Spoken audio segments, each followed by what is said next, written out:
Olá, boa noite. Bem-vindos a mais um Resumo do Dia, o seu jornal da noite da Causa Operária TV, 24 horas no ar. Começando nessa terça-feira, dia 25 de janeiro de 2022, aniversário de São Paulo, e destacando no programa de hoje, nós vamos falar também de São Paulo, a cidade em que cresce a miséria, recorde de moradores de rua, né, como resultado da situação de degradação econômica de todo o país. Bom, mas o nosso programa de hoje destaca tucanos, notáveis ou canalhas. Né? Nós vamos falar hoje porque a imprensa golpista e setores também da imprensa dita progressista noticiaram aí encontros de Lula com supostos notáveis tucanos.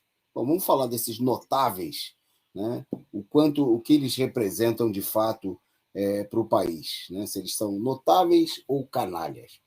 Bom, e vamos na nossa pauta também o tema da defesa da prisão, defesa da prisão para a esquerda, né? E cassação de direitos democráticos, que viraram pauta de certos setores que querem procurar se passar por esquerdistas, mas que, na realidade, são reivindicações, são pautas, né, como se costumou dizer agora, propriamente dos fascistas. Né, não tem nada a ver com uma política da esquerda. Bom, no nosso programa de hoje também, a gente destaca, vamos falar brevemente aí da morte do Olavo Carvalho, da vitória do Palmeiras, que conquistou aí o título inédito de campeão da Copinha em cima do Santos, o corte dos investimentos no governo Bolsonaro para o menor nível de toda a história, enquanto a arrecadação federal cresce, né, batendo aí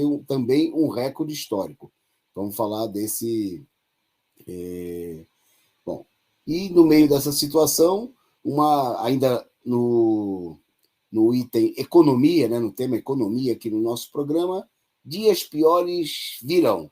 O FMI projetando aí um crescimento ainda menor para o Brasil em 2022, reduzindo o crescimento para 1/5 do que estava programado para o próximo ano. Nós vamos falar disso daí.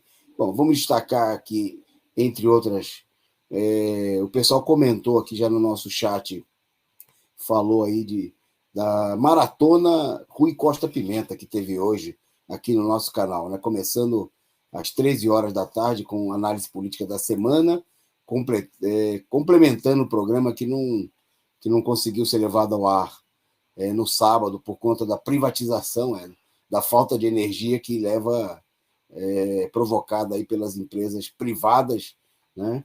E hoje, então, teve análise política da semana de sábado, foi hoje. Também hoje teve análise política em transmissão simultânea com 247, e teve gente, né, companheiros que compartilharam, tiveram o privilégio, né, de compartilhar do curso da Universidade Marxista, da aula de hoje sobre o Afeganistão, do curso sobre o stalinismo. Então, teve gente aí com várias horas, com a companhia do companheiro Rui Costa Pimenta, analisando a situação política nacional e internacional, e também com importantes lições sobre o marxismo. Nós vamos aqui destacar algum momento, né? Principalmente a questão do caso Robinho, né? Uma situação muito, muito importante, e também sobre o Leonel Brizola. Vamos falar aqui, principalmente hoje no nosso programa, queremos destacar a segunda etapa. Nós falamos na sexta-feira, muita gente nos acompanhou, a gente falou aqui do Brizola dos primeiros anos. O Brizola até o golpe de 64 como um jovem, né, representante do bloco nacionalista, né, da política nacional ligado aí ao getulismo. Hoje nós vamos falar um pouco mais da segunda etapa, a etapa decadente, né, do Brizola, que mostra aí o caráter reacionário, né, ou o caráter conservador da burguesia nacional, a sua impotência para enfrentar o imperialismo.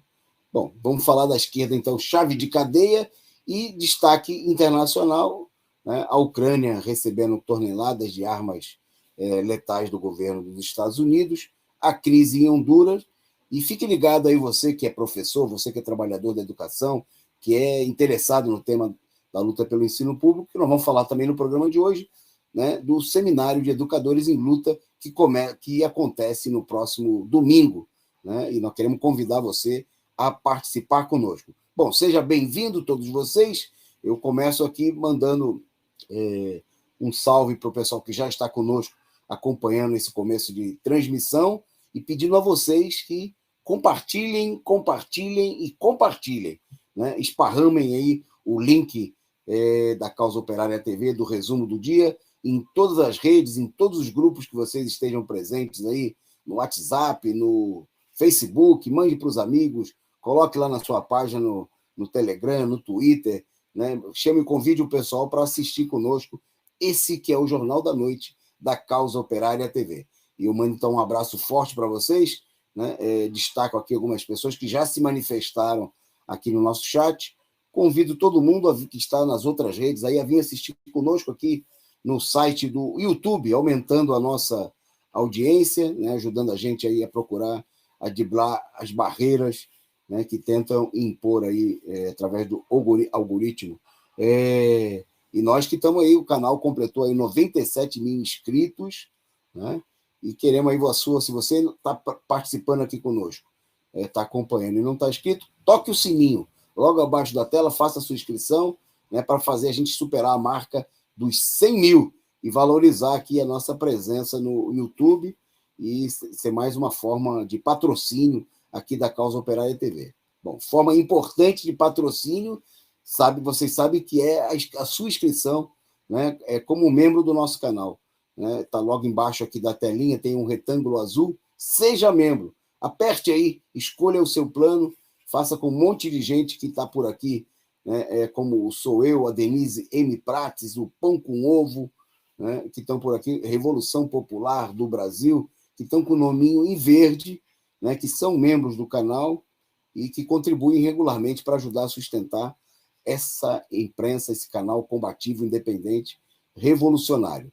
E você pode, sendo membro ou não, você sabe, mandar aí a sua contribuição instantânea, né? Como já fez, por exemplo, aqui o Revolução Popular do Brasil, que mandou a sua figurinha aqui, simpática para a gente, contribuindo. Você pode contribuir com 99 centavos até 99 milhões. Opa, difícil alguém aqui assistindo ao nosso canal, mas fique à vontade, né, para contribuir com o valor que você puder, porque nós precisamos muito, nós não temos vergonha de dizer.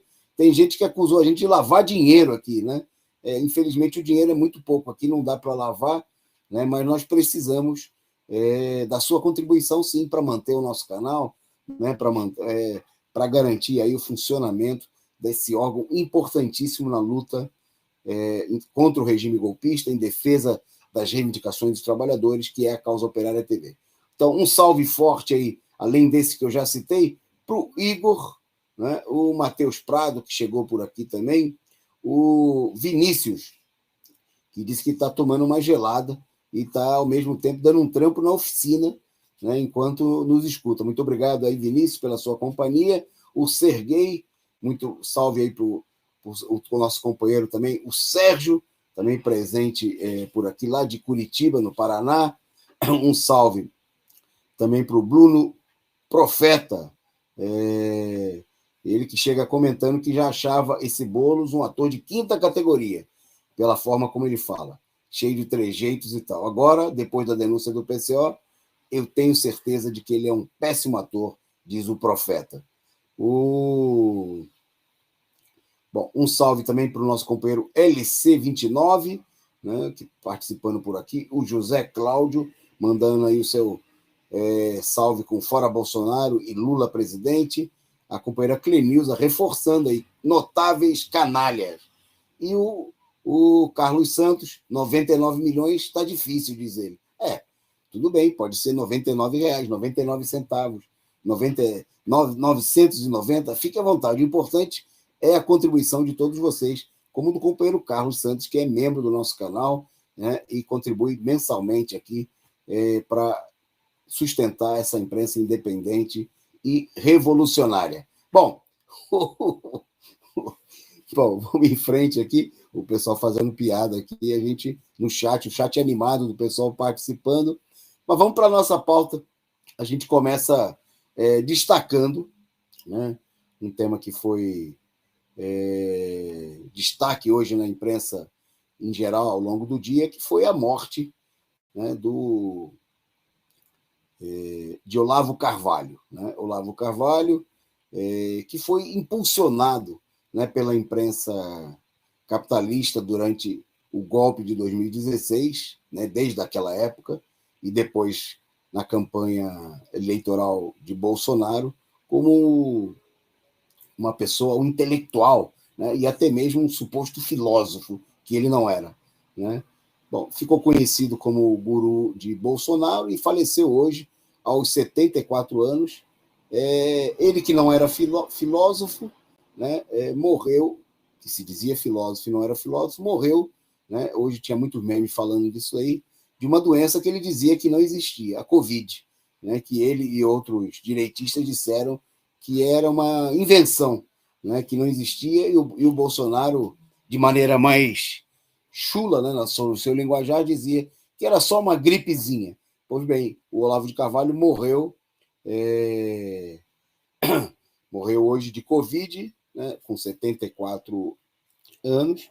Bom, e nesse momento, como a imprensa capitalista busca se afastar do Bolsonaro, né, tá na política de procurar potencializar, ao menos por hora, setores da terceira via, né, passaram a fazer crítica e se afastaram da figura do Olavo Carvalho. Mas é bom lembrar que ele foi potencializado, colocado em destaque, né, por elementos da Globo, como vocês estão vendo aí o Pedro Bial, né, que se declarava amigo do Olavo de Carvalho, né, foram elementos justamente da imprensa golpista, né, que procuraram potencializar essa figura que desconhecida da maioria da população. Bom, ele ficou aí isolado no submundo da internet, né, mas quando veio à tona a campanha contra Dilma Rousseff, né, a imprensa, né, o partido da imprensa golpista, procurou dar destaque, e alguns parlamentares fizeram campanha e louvaram aí as ideias publicamente de Olavo de Carvalho como resultado da exposição dele, né, como o fato de que ele foi divulgado, né, pela imprensa, pela Globo, pela Folha de São Paulo, pela Veja, por toda a imprensa golpista. Né?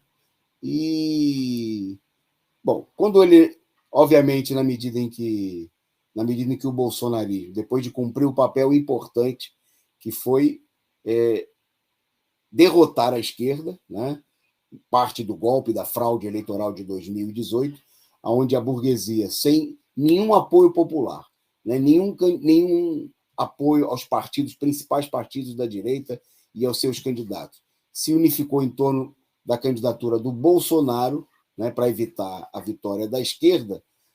O Olavo de Carvalho foi aí, né, foi no embalo, fez parte dessa onda, foi levantado por toda essa onda, e com o desgaste ele morreu agora numa situação de crise, né, de divergências internas no próprio bolsonarismo, né, se falava do afastamento, a gente viu no ano passado, dos chamados ministros olavistas, né, como o ministro da Educação, o ministro do Meio Ambiente, e que mostraram aí que a burguesia está procurando trocar Bolsonaro pela direita tradicional, e dessa maneira o Olavo de Carvalho foi colocado de volta na posição de ostracismo, né, na qual ele ficou a maior parte da sua vida, né, sem aí o afago, sem o embalo da imprensa golpista, e morreu no meio dessa situação, secundarizado, né, pela falta de prestígio nesse momento em que a burguesia procura se diferenciar, né, manter aí uma certa distância na busca que o partido da imprensa golpista e a direita tradicional faz, né, ainda sem muito sucesso, para encontrar uma alternativa à manutenção do golpe, para levar adiante o regime golpista, buscando aí um sucessor de Bolsonaro que leve adiante a mesma política e até de maneira mais intensa os ataques contra os trabalhadores, se livrando, se for possível, se eles conseguirem, da figura do próprio Bolsonaro. É isso. Morreu aí. Muita gente falou que o diabo tenha, né? A gente aqui não tem essas crenças religiosas e morreu, né? E o diabo foi o que ele fez aqui, ele e toda a direita, em unidade, né? Porque agora filho feio não tem pai, né? Não vai ter choro, não vai ter especial na Globo, né? Que está mais distante, está procurando se distanciar, mas foram eles, né, que alimentaram o suposto prestígio, né, desse elemento, né, totalmente secundário, e que foi apresentado aí como um suposto intelectual. Bom, tá aí. Na nossa pauta agora, não, antes de passar a próxima pauta, agradecer ao superchat aí do LC29, muito obrigado ao companheiro pela contribuição, né, e pela participação aí conosco, que são esse tipo de iniciativa, de contribuição é fundamental para manter aqui o nosso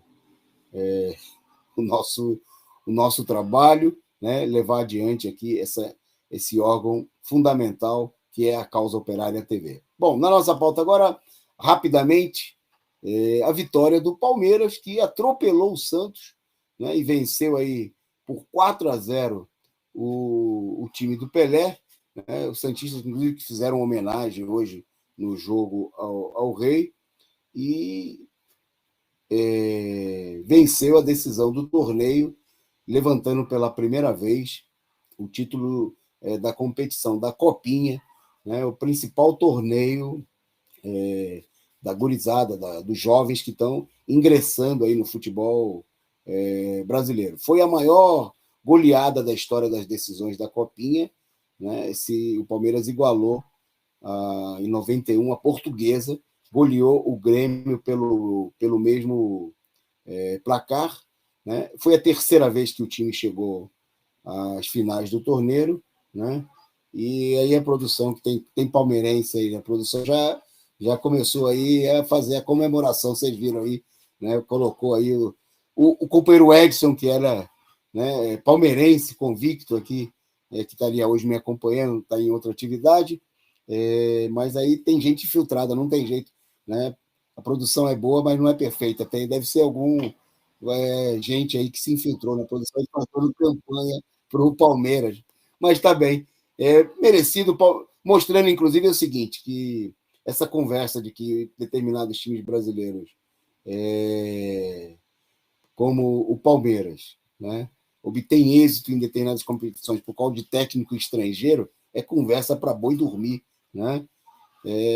Grandes clubes brasileiros, como o Palmeiras, têm um futebol, inclusive, e muito precisamente vários deles aí, pela presença de toda uma geração de novos jogadores que, obviamente, você tem aí todo o processo de corrupção no futebol, de privatização, que vai deteriorando, né? Vai impedindo que, inclusive, que uma legião imensa de craques de futebol despontem, né, nesse país, que é uma verdadeira fábrica de produção em larga escala de grandes jogadores e de bons times. Bom, parabéns aí aos palmeirenses. Em frente na nossa pauta, para a gente destacar agora, vamos entrar na pauta econômica, né? Destacando agora que o governo cortou os investimentos para o menor nível de toda a história, né? Nós destacamos esse tema, foi destacado ontem, mostrando os dados, né, de que foi o menor nível. O governo manteve as despesas em 16 bilhões para as emendas parlamentares, mas, ao mesmo tempo, os investimentos federais caíram, né, de maneira significativa para 42 bilhões. Bom, aí hoje, complementando esses cortes que foram feitos e que levaram o patamar de investimentos para o menor nível, um outro dado muito importante que complementa essa notícia, que é a arrecadação federal, né, que os cortes eles não têm a ver com uma política simplesmente de debilidade econômica, né, do fato de que o governo não estaria, por exemplo, teria uma queda na sua arrecadação, né? Mas tem a ver que, justamente, esses cortes, essa queda na arrecadação é feito no momento em que o governo está batendo recorde de arrecadação e alcançou, em 2021, um total de arrecadação de 1,870 bilhões. É dinheiro, é até difícil a gente falar, né? Porque é um volume de dinheiro que a gente não está acostumado. Então, 1,870 bilhões, né? Nível recorde de arrecadação, né? Que significou um crescimento de 17,36% na comparação com 2020, né? Ano marcado pelo começo da pandemia. Bom, o que está significando isso daí?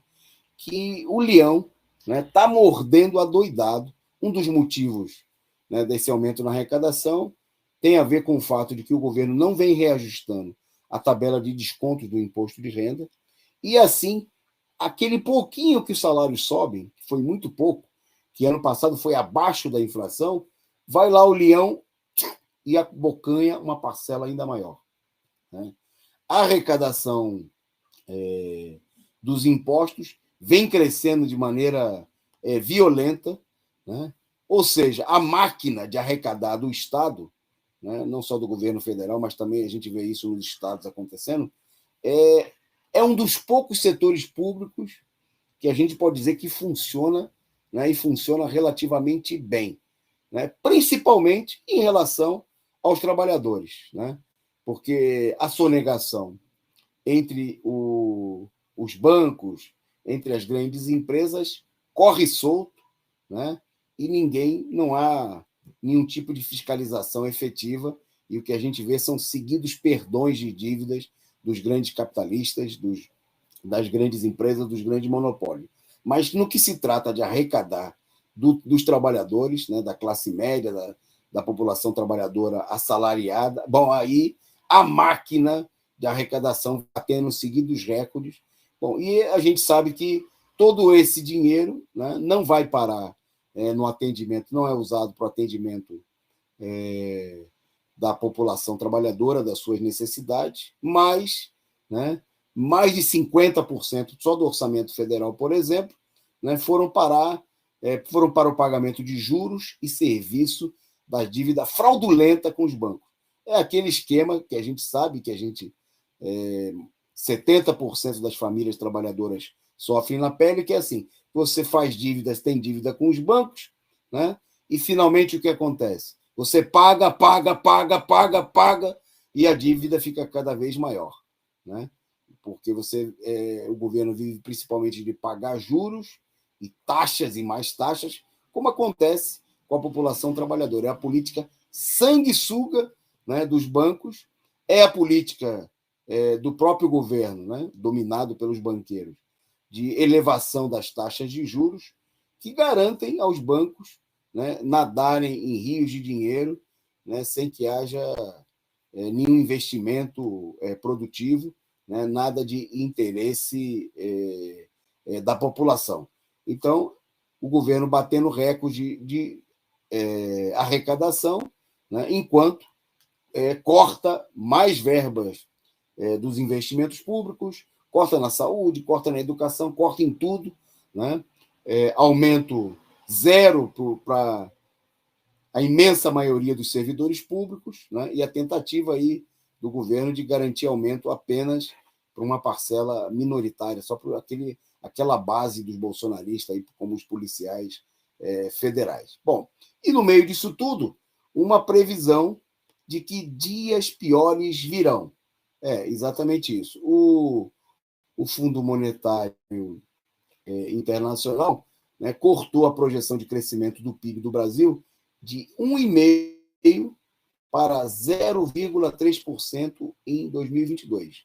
Veja, 1,5% para 0,3%.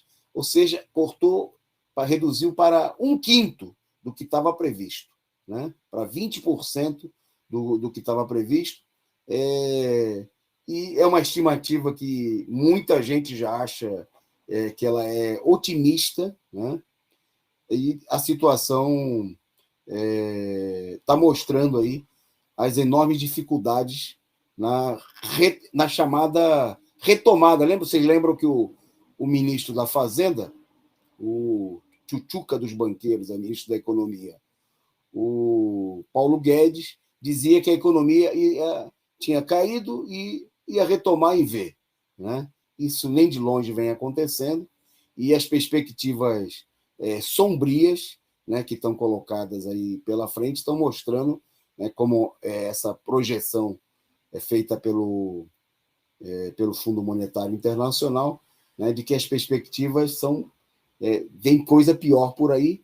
Essa também, né, quando a gente olha esse tipo de perspectiva, projeção do FMI, dos bancos, dos chamados analistas econômicos da burguesia, evidencia porque a enorme da dificuldade da burguesia chegar a um acordo, né, em torno, por exemplo, da situação política, né?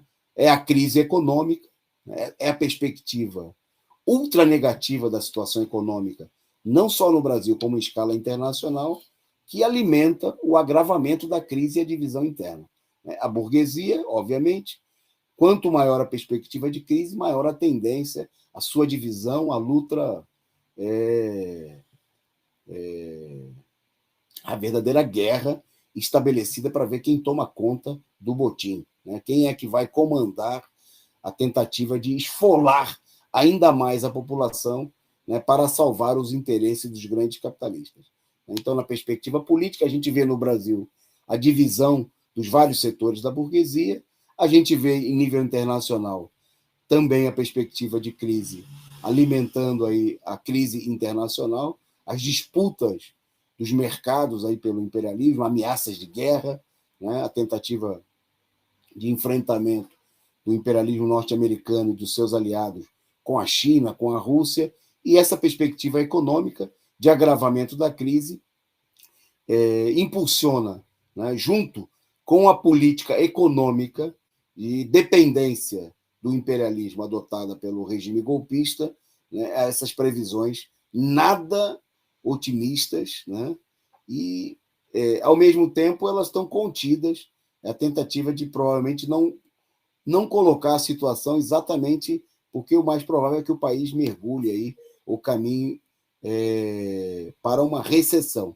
né? A perspectiva o crescimento se acontecesse um crescimento de 0,3 já é um crescimento totalmente insuficiente diante do próprio crescimento populacional.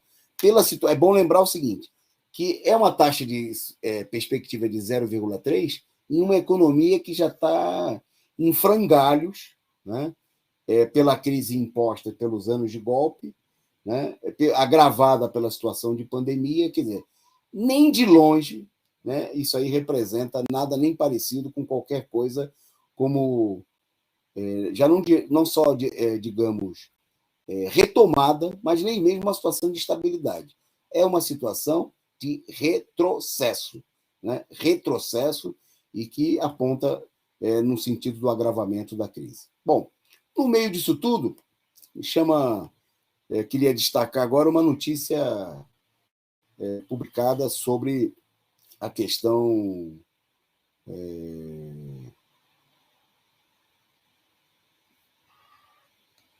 sindical, né? Publicado aí, inclusive divulgado por setores sindicais aí que tem uma conduta ultraconservadora, né? O ex-presidente da Câmara e atual secretário de parceria do Estado de São Paulo, ou seja, secretário do Dória, o Rodrigo Maia, defendeu, né, que os sindicatos defendam a revisão no Congresso Nacional das formas de financiamento dos sindicatos, né? E na entrevista ao canal TV 247, Rodrigo Maia disse que os sindicatos são fundamentais para defender o trabalhador e a democracia.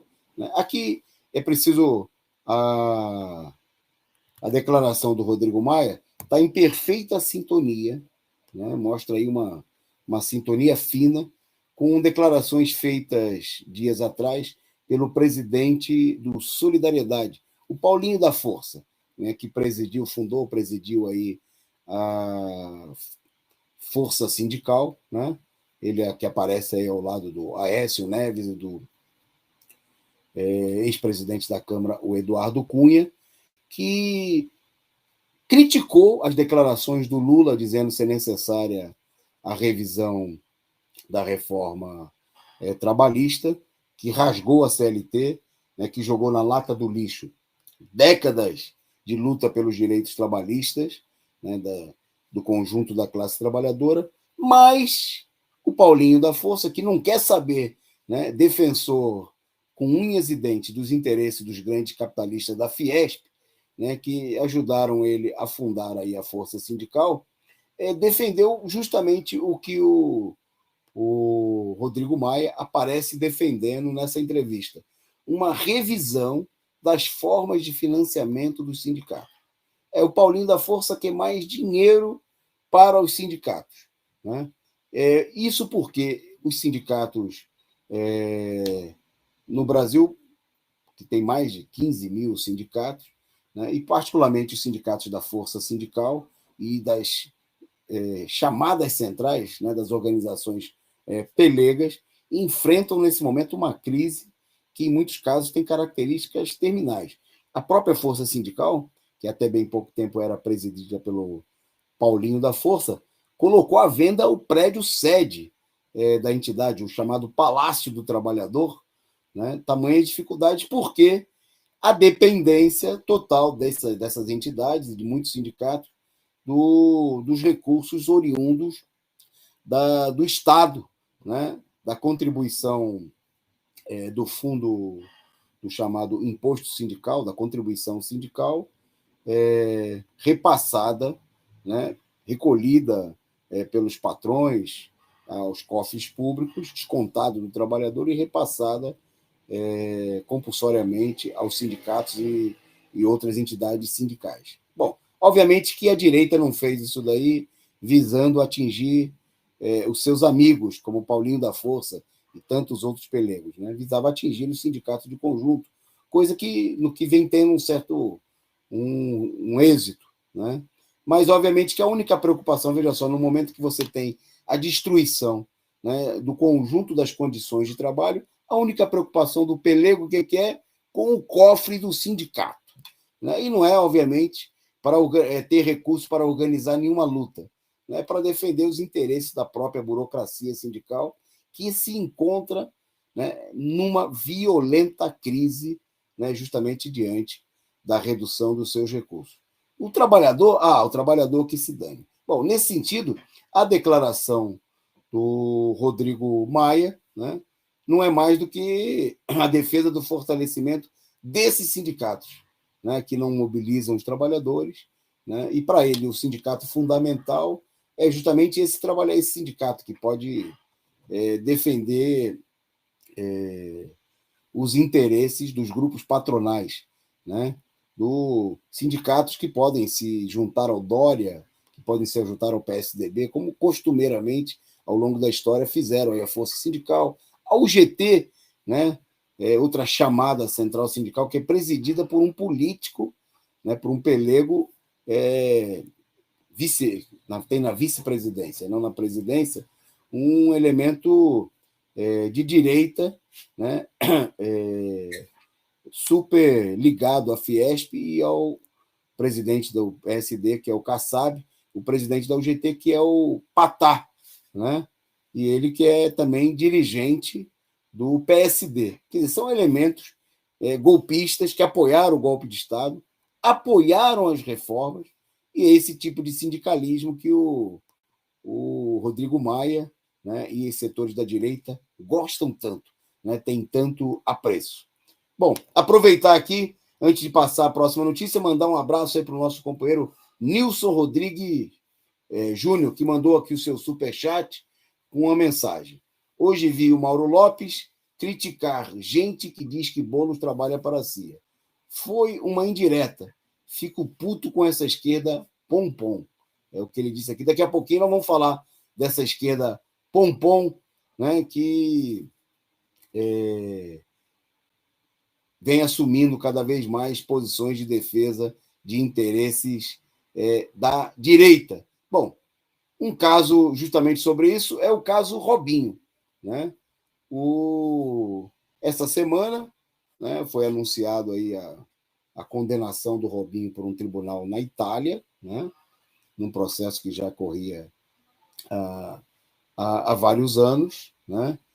E bom, o Robinho foi condenado na Itália, né, mas não há, né, na legislação brasileira nenhuma norma legal, né, que estabeleça a sua extradição, né, e o cumprimento de pena, mandar para fora um brasileiro, né, para cumprir pena por uma condenação ocorrida no outro país, com a qual, né, não há o estabelecimento dessa norma, para que tal aconteça. Bom, aí veja-se o absurdo, né, quem aparece, setores da esquerda, aparecem defendendo cadeia para o Robinho, né, e que o Robinho, inclusive, seja mandado para fora. Bom, na maratona Pimenta, né, na maratona hoje do companheiro Rui Costa Pimenta, um dos temas que ele tratou na análise política da semana, apresentada aqui hoje à tarde, foi desse caso. Então, nós separamos aqui um trecho para vocês, para a gente falar desse tema, mas antes, ouvindo aqui o que disse o companheiro Rui, né, que tratou do tema, mostrando como a esquerda faz campanha pela violação dos direitos democráticos. Vamos assistir o Rui, depois a gente volta. Vai lá. Tá. Enquanto a produção encaminha para a gente o vídeo aqui, eu já agradeço aqui ao superchat, ao super sticker da companheira Carla Silva, e faço um brinde a ela que participa aqui conosco do programa, lá diretamente do Reino Unido, e chamando vocês aí a seguirem o bom exemplo da Carla, do Nilson Rodrigues, do nosso companheiro LC29 e do Revolução Popular do Brasil, e contribuam com a gente, ajudem a sustentar a Causa Operária TV. Vamos ao vídeo. Uma coisa que acontece frequentemente nos piores meios políticos, né? Um outro caso que vale a pena mencionar de passagem aqui foi a recente condenação do jogador de futebol Robinho, acusado de estupro, né? Na Itália, condenado em última instância, né? Quando apareceu a primeira vez essa questão do Robinho, né? Eu estava justamente fazendo o programa que eu fazia no DCM, né? E aí me perguntaram da questão do Robinho, que eu nem estava sabendo o que estava acontecendo, porque não estava acompanhando nada disso. Aí falaram, não, o Robinho foi condenado na Itália e tal, por estupro, etc, etc, e já tinha aquele clima, né, de perseguição, né, de lincha, mata, etc e tal. Aí eu falei, olha, realmente eu não sei o que aconteceu, mas eu acho que a esquerda não deve embarcar nesse clima de linchamento, né? O clima de linchamento é uma coisa direitista. Bom, agora que saiu a condenação em segunda instância, inclusive parlamentares do PSOL saíram exigindo que a lei fosse cumprida com todo o rigor, né? Quer dizer, essa é a nova esquerda, né? É mais uma faceta da nova esquerda. A nova esquerda, ela não luta contra o Estado na defesa do cidadão. Ela luta ao lado do Estado contra o cidadão, né? Ela é uma esquerda que se apoia para levar adiante a emancipação da humanidade, ela se apoia sobre o aparato repressivo do Estado capitalista, né? Só por uma questão de esclarecimento, né, para aqueles que não têm participado do debate, essa posição não é uma verdadeira posição de esquerda. Ela pode ser adotada por setores de esquerda, mas não é uma posição de esquerda. A esquerda, desde as suas origens, né, não só o marxismo, mas também o anarquismo e outros, sempre foram contrários ao esmagamento do indivíduo pelo Estado, independentemente de qual seja a situação, né? Se o cidadão cometeu um crime, nenhuma esquerda vai lá exigir o linchamento dessa pessoa por ter cometido um crime. É importante, uma vez mais, né, deixar claro que esse posicionamento é um posicionamento reacionário, é um posicionamento de direita e até de extrema direita, que é muito tradicional no Brasil, né? Pedir o linchamento de criminosos ou supostos criminosos, com o qual nenhuma esquerda pode compactuar de forma nenhuma, né? É importante levar em consideração que nós temos uma situação aqui que pode acabar dando lugar a mais uma ação antidemocrática do judiciário brasileiro. Por quê? Porque o Robinho ele foi condenado na Itália, mas ele é cidadão brasileiro e está vivendo no Brasil. A Constituição Nacional Brasileira, nesse ponto, seguindo o padrão de uma Constituição democrática, proíbe a extradição de brasileiros natos. Eles não podem ser extraditados. A única coisa, né, que se poderia fazer com o Robinho é que ele fosse novamente julgado no Brasil. É a única possibilidade. Não há possibilidade de adotar a sentença italiana, porque a legislação italiana é uma e a legislação brasileira é outra. Quer dizer, ele teria que ser novamente julgado aqui, por força do que aconteceu na Itália, né? E, portanto... né? Bom, vocês viram aí as declarações do companheiro Rui, né? Ante a conduta chave de cadeia, né? É a esquerda cadeieira, a esquerda que é favorável ao aumento das penas, né? Que é favorável à criminalização de tudo, né? É favorável a impor censura, é favorável à criminalização, a condenação por crime de opinião, né? Que a pessoa expresse uma determinada opinião supostamente reacionária, e que com essa conduta, obviamente, alimenta, né, a política de setores da direita, né, a política típica da direita, de defender o fortalecimento do aparato repressivo, né? Uma política que não tem absolutamente nada a ver, né, com uma política tradicional da esquerda, de defender os direitos democráticos da população, né? Como diz o hino da Internacional, o Estado esmaga o oprimido, né? O crime do rico a lei encobre, né? Quer dizer, mostrando claramente que o papel da esquerda, o papel dos socialistas, dos comunistas, dos revolucionários, é lutar pelo alargamento, pela ampliação dos direitos democráticos e da defesa dos limitados direitos democráticos existentes, né, num regime capitalista e ainda mais num regime golpista como o nosso. Ao invés disso, né, a esquerda brada, rosna, late como a direita, né, defendendo mais repressão e até mesmo a violação dos direitos democráticos, não só do Robinho, né, porque se os direitos democráticos do Robinho, que ocupa um papel de destaque na sociedade, como jogador de futebol famoso, importante que ele foi, o que dirá, né, dos milhões de Robinhos, de Zés, de Manés, de Antônios, né, que estão por aí pelo país e que não têm direito absolutamente nenhum respeitado, cujos direitos são todos os dias pisoteados, né? Quer dizer, a defesa da cassação dos direitos democráticos de uma pessoa, seja ela quem for, né?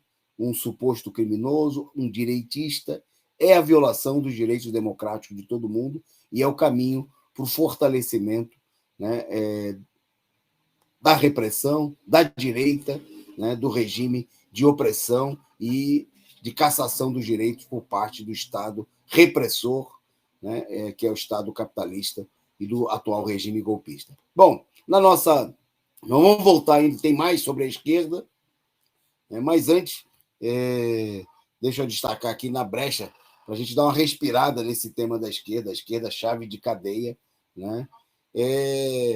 Um outro destaque em relação aos bancos, né? Nós falamos agora há pouco dos superlucros, né? Do aumento da arrecadação de impostos que serve apenas para nutrir a voracidade, a sede de lucros dos banqueiros, dos grandes monopólios. Pois bem, os bancos, né, que devem aí para os bancos devem para milhões de pessoas. E hoje deveria entrar, na verdade ontem entrou no ar um serviço que garantiria às pessoas acessar as suas dívidas, as dívidas dos bancos, para com as pessoas físicas e jurídicas.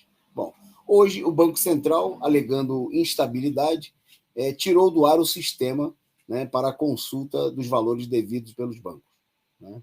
Isso foi feito hoje, nessa terça-feira, né? E o anúncio foi feito um dia depois de que o serviço entrou em operação e depois dos sites do Banco Central registrarem, na manhã dessa terça-feira, essa suposta instabilidade que teria sido gerada pelo número muito grandioso de acessos ao chamado Sistema de Valores a Receber, SVR.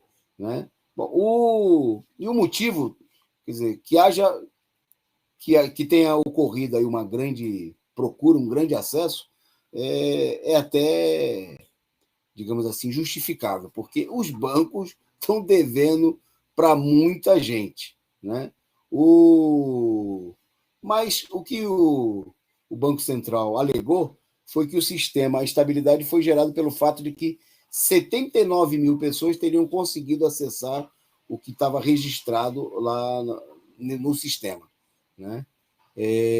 E essas pessoas, ao acessarem, começaram a fazer solicitações de devolução. E aí, por coincidência, o pessoal começou a verificar aquilo que tinham direito a receber dos bancos e começaram a fazer, né, o pedido de que devolução. Né? Foram feitas 8.500 solicitações de devolução. E aí, por coincidência, veja só que coincidência, né? Aqui vamos bancar os tontos, vamos acreditar em coincidência. O Banco Central tirou o sistema, o SVR, de circulação. Né?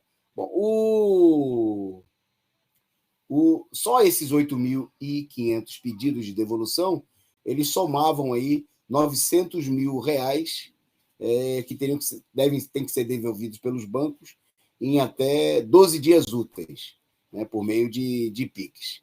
Né? No entanto, o Banco Central estima que, na primeira fase do serviço, os bancos teriam que devolver aí 3,9, quase 4 bilhões para serem devolvidos a 24 milhões de pessoas físicas e jurídicas. E de onde que é esse dinheiro? De contas correntes ou poupanças que foram encerradas, mas que tinham saldo disponível e os bancos enrolaram aí, não devolveram o dinheiro. De tarifas e parcelas ou obrigações relativas a operações de créditos que foram cobradas pelos bancos indevidamente, ou seja, os bancos surrupiaram o dinheiro dos correntistas, né? Pessoas físicas e pessoas jurídicas, e não devolveram o dinheiro, devem o dinheiro para 24 milhões de pessoas. 24 milhões de pessoas. Né? E só na primeira fase, a estimativa, como eu disse, é que a devolução chegaria a 3,9 bilhões, mas ao todo, o próprio Banco Central estima que, ao longo do ano de 2022, 8 bilhões teriam que ser devolvidos pelo banco. É roubalheira pura e simples. Né? Os bancos que estão nadando em dinheiro aí, dos recursos públicos retirados da população, ainda metem a mão, né, na grana. E na hora que, por força da lei, aí, foi colocado no ar um sistema, né, para que a população possa acessar, né, e verificar aí possíveis créditos com os banqueiros, né, o sistema de valores a receber, o SVR, em 24 horas, em menos de 24 horas de funcionamento do sistema, né, o o governo foi lá e alegou aí um apagão, né? E o sistema saiu fora do ar, né? Depois de que menos de 80 mil pessoas teriam... coitado, os bancos aí, o Banco Central deve ter contratado um sistema ruinzinho, né? E o pessoal não tem muito dinheiro e colocaram um sistema fraco aí com dificuldade de acesso. É golpe atrás de golpe, né? É a política dos banqueiros sanguessugas, né? E só por Jesus, né? Por falar em Jesus, Jesus era humano, né? Está presente aqui no nosso canal e contribuiu conosco, mandou aí um super sticker para ajudar a sustentar aqui o nosso canal. Muito obrigado, um abraço para Jesus, era um humano, né? E sigam um bom exemplo de Jesus e mandem aí também sigam o exemplo de Jesus e mandem aí a sua contribuição. Bom, vamos voltar à pauta da esquerda. A esquerda chave de cadeia, né? Adotou como um método pedir polícia, né, contra partidos de esquerda, né? E, obviamente, né, essa política não tem absolutamente nada, né? Se denunciar, a gente falou agora do caso do Robinho, né, se pedir violação de direitos individuais, seja lá de quem for, né, já é uma política totalmente absurda para um partido de esquerda. Bom, ainda mais pedir cadeia contra partidos e militantes e dirigentes da esquerda. Bom, o caso, nós voltamos ao caso porque nos últimos dias, né, em entrevistas ao órgãos da imprensa golpista, né, o pessoal procurou sair aí em socorro depois da enorme rejeição, né, de setores da esquerda à política adotada pelo Diário do Centro-Mundo. Órgãos da grande imprensa, do partido da imprensa golpista, procuraram, né, oferecer aí seus holofotes, seus espaços para defender, né, o falso jornalismo do Diário do Centro do Mundo, que procurou atacar sem provas, né, e com calúnias o Partido da Causa Operária. Bom, foi o caso do Boulos, que em entrevista da Folha de São Paulo procurou... Calma aí com as imagens.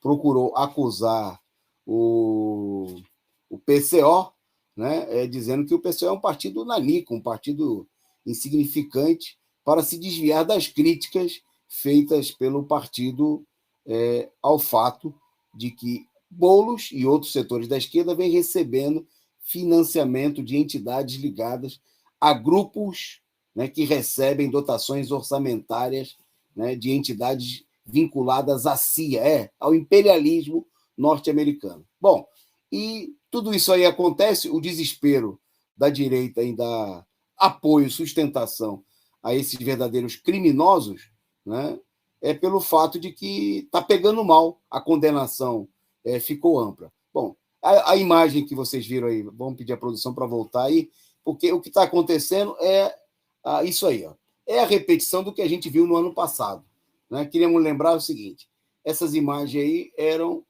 na Avenida Paulista, lá em julho. A esquerda saiu às ruas em maio, em junho, né, em grande quantidade, abalando o regime político, né, estremecendo o país com centenas de atos que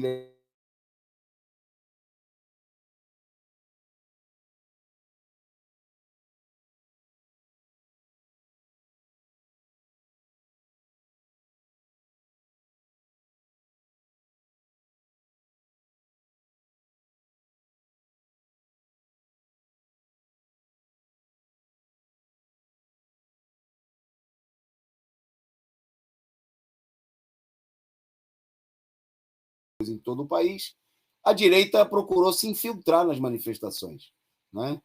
Foi o caso do que aconteceu na Avenida Paulista. Está aí imagens do dia 3 de julho, quando gente da direita foi levar para... Inclusive, tiveram a ousadia de levar para a Paulista. Não era nenhuma faixa assinada pela direita, não. Era propaganda direta do partido do golpe, né, do partido que organizou o golpe, do partido responsável pela eleição de Bolsonaro. Bom, e aí o que aconteceu? Nós vimos o espetáculo terrível, né, de setores da esquerda saírem em defesa desses bandidos que foram escorraçados das ruas por militantes do PCO, do PT, de setores da esquerda, e apareceram com a acusação caluniosa de que o PCO tinha batido em mulher, em criança, roubado carteira, roubado celular, né? Como se o PCO fosse uma verdadeira gangue de delinquentes. Né? Tudo isso para proteger a direita. Né? Bom, e agora nós estamos vendo essa situação se repetir. Né? Diante do fato de que a direita é desmascarada por tentar, por financiar setores da esquerda, a CIA é desmascarada com coisas que são públicas, né? Com a tentativa de influenciar e financiar grupos e políticos de esquerda no Brasil, que se dizem de esquerda. Né? Diante da desmoralização dessa política, o que nós vimos aí foi uma nova onda, né, de calúnias, de ataques contra o Partido da Causa Operária, né, contra o seu principal dirigente, o companheiro Rui Costa Pimenta, né, da parte de gente que resolveram inventar, requentar, né, calúnias, coisas aí das mais escrotas, né, totalmente sem sentido, de que a gente paga aí a fortuna de R$ 1.400 para um advogado fazer um processo de campanha eleitoral, de toda a campanha eleitoral, de todo o processo eleitoral por candidato ou diretório do partido, né, de que o partido pagou para 180 candidatos e diretórios, né, R$ 250 mil, quando o Boulos pagou R$ 300 mil só para o seu advogado. Bom, e aí, diante disso tudo, né, além das afirmações caluniosas, né, nós vimos aí o seu Kiko Nogueira chegou ao absurdo, ao extremo, de pedir cadeia para o PCO, né, e para os seus dirigentes. Uma política típica dos fascistas. Isso aí não é vacilo, isso aí não é erro, é política do fascismo.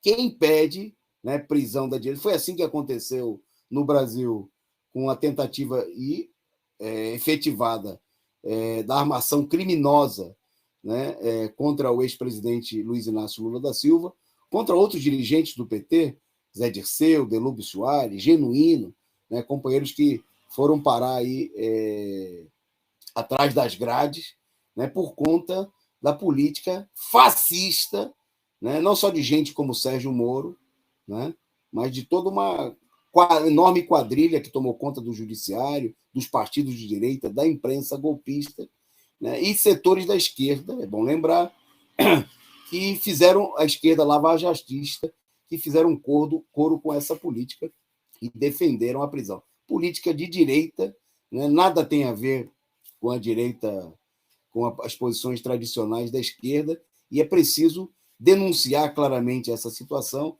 e essa política vem se desmoralizando, né, e é por isso que nós vimos aí a própria imprensa golpista sair em socorro e dar espaço, né, para gente como Boulos falar mal do PCO, né, sem entrar no assunto, sem apresentar nada, simplesmente com acusações, com frases, né, como de que o PCO é nanico, é insignificante, de que nós somos um bando de louco e assim por diante.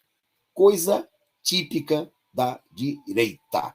Bom, na nossa pauta agora, né, nós estamos caminhando aí para a reta final do programa. Queria saudar aqui a companheira Neide Matar, membro por 32 meses, platina aqui do nosso canal, que mandou aí um Viva o PCO. Muito obrigado aí, companheira Neide.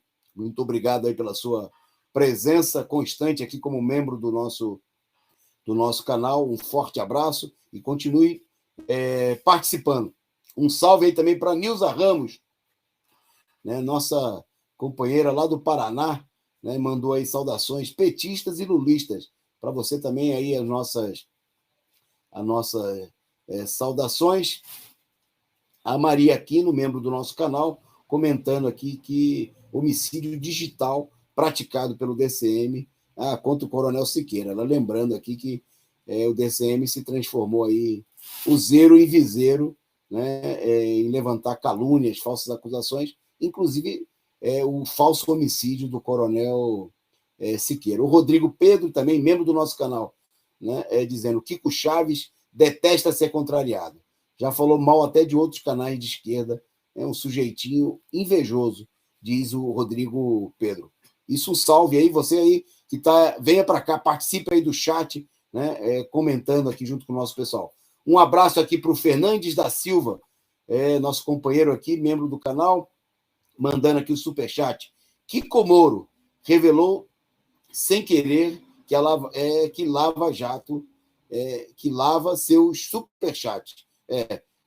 O Kiko chegou a fazer a acusação de que o companheiro Rui utilizava o DCM, onde o Rui nunca recebeu nada, 0, para lavar, né, recursos recebidos, lavar suposto superchat, sendo que no DCM o Rui nunca recebeu nem um centavo, com o que o próprio Kiko, né, talvez involuntariamente, né, ele denunciou que havia lavagem de dinheiro lá no DCM. Né? Nós não vamos pedir que a direita investigue, porque nós somos contra denunciar a esquerda. É um absurdo e que só mostra a loucura de gente, né, que diz se passar por esquerda, né, que diz ter alguma coisa a ver com os interesses da luta dos trabalhadores.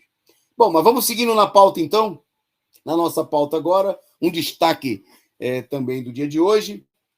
A imprensa golpista, de uma maneira geral, mas também setores da esquerda, procuraram dar repercussão à busca, uma suposta tentativa de aproximação de Lula, né, com elementos do PSDB. Né? Dentre eles, Aloysio Nunes, ex-senador do PSDB de São Paulo, que foi vice da chapa do Aécio Neves lá em 2014, né? E também o ex-presidente Fernando Henrique Cardoso. É notório, né, que todas... se o Lula fala alguma coisa ou se encontra com alguém da esquerda, a posição do partido da imprensa golpista é de notória crítica, né, é de procurar atacar as posições, né, as pessoas com quem Lula busca algum tipo... Bom, nesse caso aqui, a burguesia fez festa, né, comemorou, exultou e apresentou, né, em vários jornais apareceram aí que esses tucanos seriam notáveis. Né? Foi a maneira como a imprensa destacou a reunião de Lula, as supostas conversas de Lula, que é um político que conversa com muita gente, inclusive com gente da direita, e não esconde isso aí absolutamente de ninguém, né? E dizendo que é uma tentativa de aproximação. Bom, primeiro, queria destacar aqui que, obviamente, o termo notáveis, né, para se referir aí a esses elementos é uma tentativa muito clara, né, da própria imprensa golpista, de levantar esses verdadeiros defuntos, né, esses setores aí tão... A gente vê a mesma coisa acontecendo no caso do Alckmin, né? O Alckmin, né, um elemento aí que perdeu tanto prestígio, né, teve menos de 5% nas eleições presidenciais, foi atropelado no comando do PSDB pelo Dória, né, ficou numa posição super secundária, mas se tem um lugar que o Alckmin tem destaque, tem importância, né, é uma figura fenomenal, é na imprensa capitalista. Bom, agora, figuras aí também foram atropelados junto com o Alckmin pelo Dória, né, que tentaram, inclusive, aí ficou notório que muitos desses setores aí apoiaram, junto com Aécio Neves, a candidatura do Eduardo Leite, né, no interior do PSDB, e foram derrotados também pela máquina do PSDB do governador João Dória. Diga-se de passagem, uma máquina que só conseguiu aí mobilizar o apoio de cerca de 2% dos filiados ao PSDB de todo o país. Quer dizer, o Dória se elegeu candidato ou pré-candidato do PSDB com apoio de apenas 2% dos filiados do PSDB em todo o país. Mas esse outro setor aí que está sendo apresentado como os notáveis não conseguiram mobilizar nem isso, nem 1,5% para se contrapor ao Dória, foram derrotados aí pelo Dória. Bom, e agora é a tentativa de apresentar esses senhores como verdadeiros heróis. Bom, é gente do quilate do Zé Serra, né, do Aloysio Nunes, que são gente totalmente, como o próprio Rodrigo Maia, que agora é secretário do Dória, né, gente aí totalmente comprometida com a política de privatização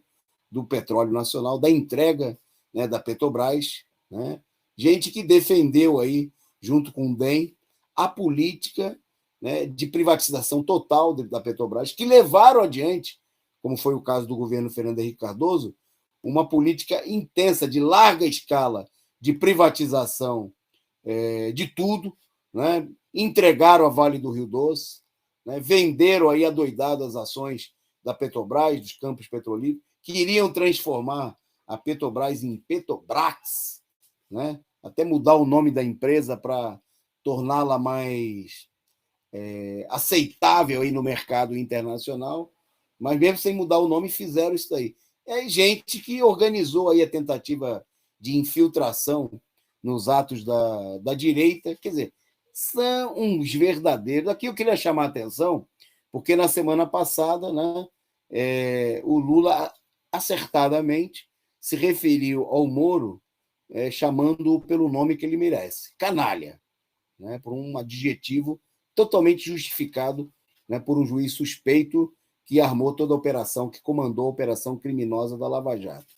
Agora, o que dizer de gente, né, que fez toda a política de dilapidação do país, que foram sócios com o Moro, né, com todo o judiciário golpista, com o imperialismo, que estiveram à frente do golpe, né? Foram esses canalhas do PSDB que contrataram advogados como a Janaína Pascoal, que levaram adiante. Não foi o Brizola que deu o golpe na Dilma. Não foi, desculpe, não foi o Bolsonaro. Né? Quem deu o golpe na Dilma foi o PSDB, foi o DEM, foi o MDB. E agora esses elementos são apresentados na imprensa capitalista como sendo notáveis, né? Como sendo elementos que mereceriam algum respeito.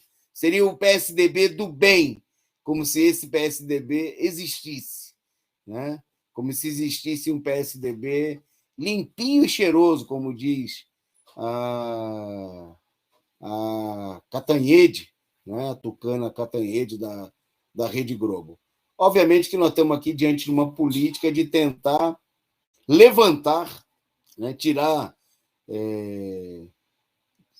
a política que sepulcro caiado, como diz a Bíblia, né? De tentar passar aí, dar uma guaribada, melhorar a imagem, né, de elementos totalmente direitistas, inimigos do povo, mais responsáveis do que pela situação de retrocesso no país, do que o próprio Bolsonaro. Né?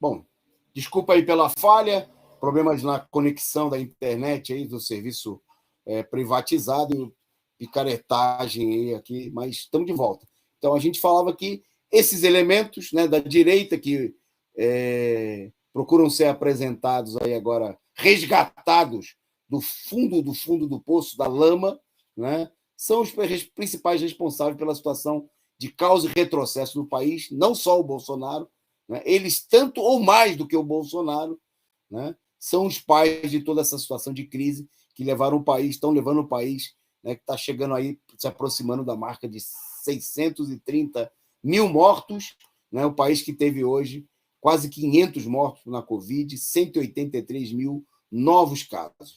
tá aí. É a política. Nós estamos vivenciando aquela política que a gente viu já também em anos anteriores, né? Diante da crise da direita, vem aí toda a campanha para levantar a moral, né, de gente que deveria estar aí no fundo do poço. Bom, nós vamos. Queria só rapidamente, então, aqui nós estamos caminhando para o final. Eu queria destacar aqui mais um trecho da análise política do companheiro Rui Costa Pimenta, falando aí do centenário do Leonel Brizola, né? Hoje na análise política de hoje. Bom, vamos ao trecho do vídeo e a gente volta. Eu queria voltar com algumas considerações, né, justamente sobre o Brizola. A posição marxista correta e a posição do PCO diante da importância, né, do Leonel Brizola, que fez 100 anos, acho que foi no domingo. Bom, Leonel Brizola, ele é um integrante, né, daquela geração nacionalista que acompanhou Getúlio Vargas depois do Estado Novo, né? Ele era um jovem integrante do PTB, né? O que a gente pode falar do Leonel Brizola é que ele era um político do nacionalismo burguês, com todas as suas limitações, né? Ele foi protagonista aí de alguns episódios bastante interessantes, como o caso da resistência à primeira tentativa de golpe, que foi não dar posse ao Jango, né? Ao João Goulart. Ele chamou o pessoal a resistir e tudo mais. Ele teria organizado, dizem, né? Isso aí não fica muito claro, analisando a história daquele período, que ele teria organizado grupos de resistência ao golpe e tudo mais. Não fica claro porque, embora fosse uma propaganda grande desses grupos de resistência, né? Se não me engano, chamavam grupos de 10, alguma coisa assim. Esses grupos nunca agiram, né? E mesmo ele não chamou o povo a reagir em 1964. Ele, vendo que o João Goulart não ia reagir, ele também não reagiu, né? Quer dizer, então ele faz parte dessa história do nacionalismo, né? Onde ele adquiriu um certo destaque pela resistência na primeira etapa do golpe, né? Depois acabou capitulando como os outros. Quando ele volta ao Brasil, ele já volta uma pessoa muito mais moderada, muito mais integrada ao regime político de conjunto, né? Assim, fazendo uma avaliação extremamente resumida, seria isso daí.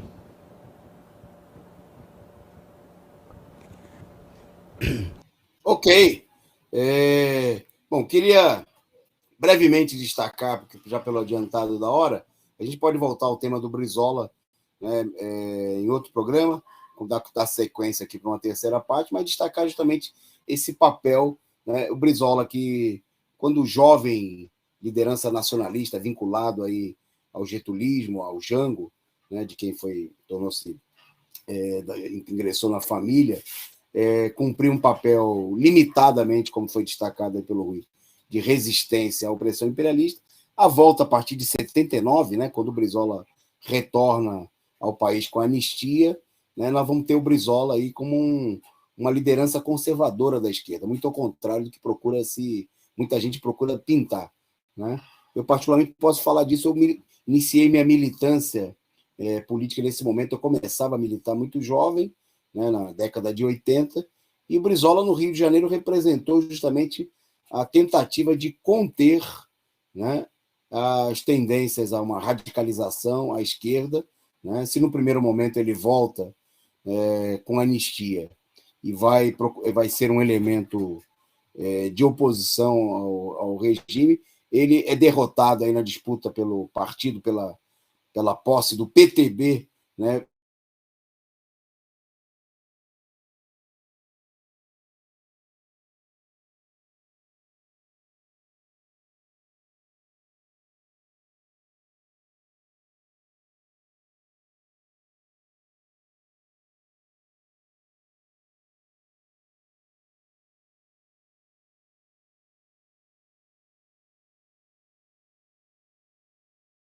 do Estado, né?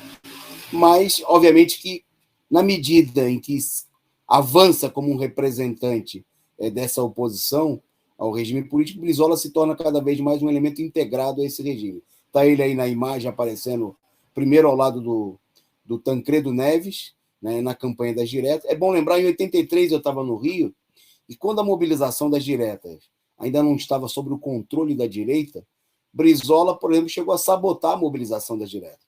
Eu me lembro que num dos primeiros atos mais combativos, Brizola defendeu a prorrogação do mandato do Figueiredo, do general Figueiredo, o último general do regime militar, né?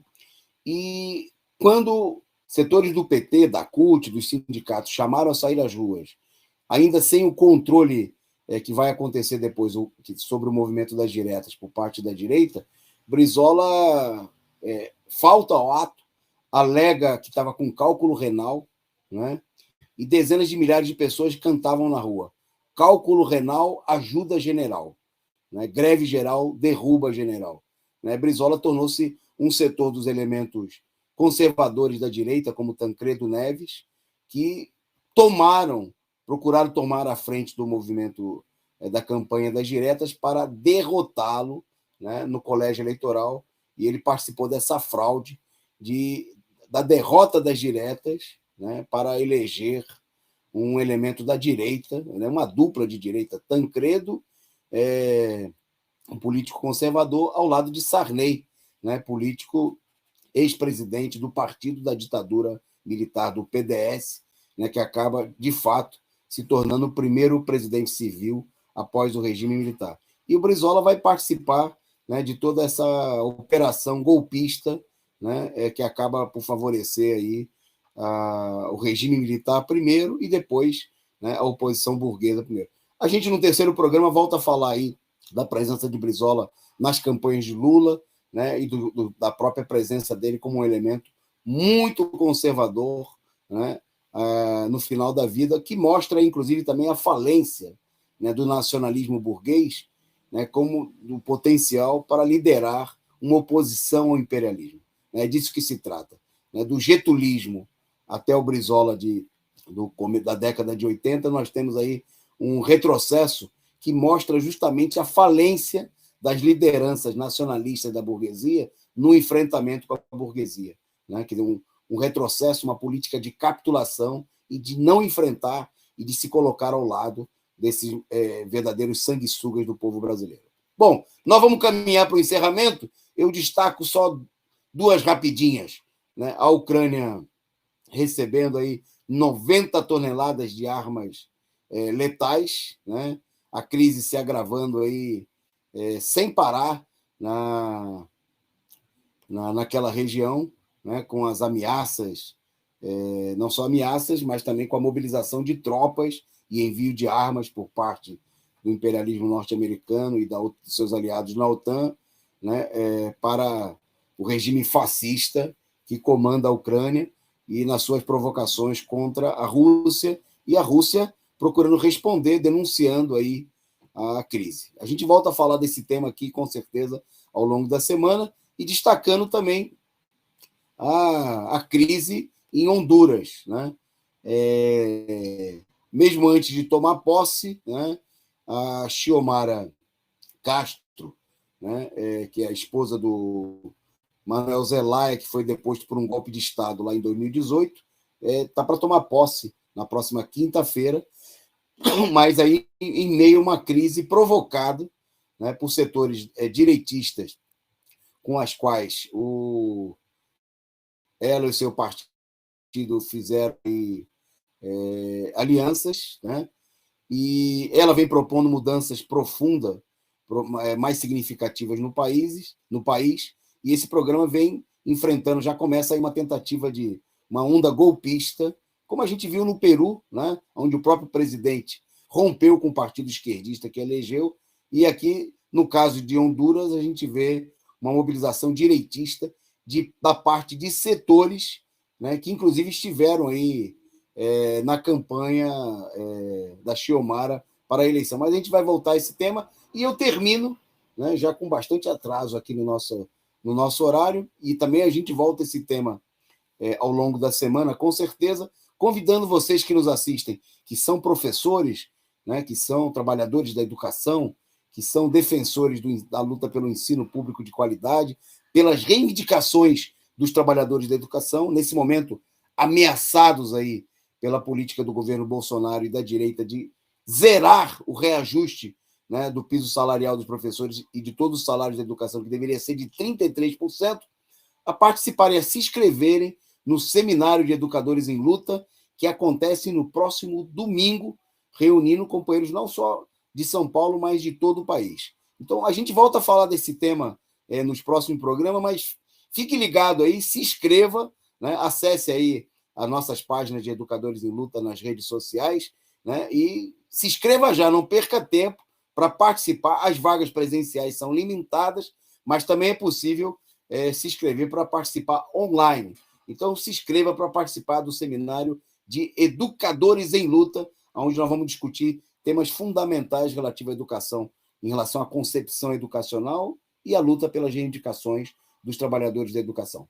Um forte abraço a todos, muito obrigado aí à produção, desculpem aí pelos problemas ocorridos aí ao longo da transmissão, mas muito obrigado pela participação, pelo apoio de todos vocês, e a gente volta amanhã com mais um resumo do dia. Forte abraço a todos.